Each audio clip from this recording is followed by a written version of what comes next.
Hi, another day, another surgery. So today, I'm here at Pilar, Bataan, Mount Samat Medical Center.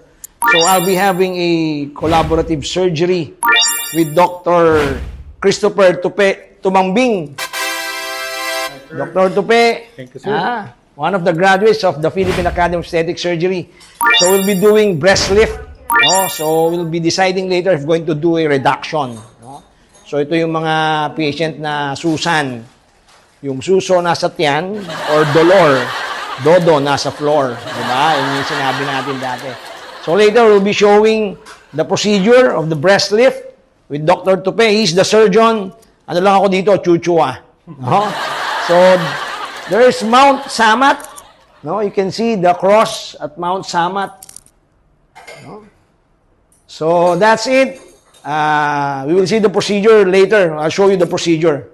Another day, another surgery.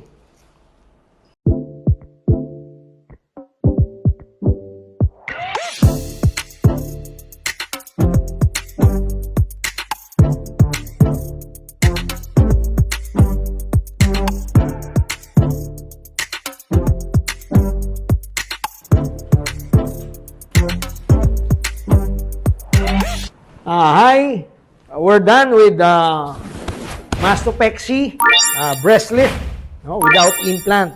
No? So, nilift lang po natin yan. Wala po tayong tinanggal na breast tissue. No? So, dito po yan sa Mount Samat Medical Center. I'm with Dr. Christopher Tumangbing, Tupe. No? So, ayun po ang Mount Samat. You can see the crucifix. So, after surgery, we always thank the Lord. No? So, yun po, yung mga taga-Bataan or nearby provinces, you can have your cosmetic surgery procedures done here at Mount Samat Medical Center.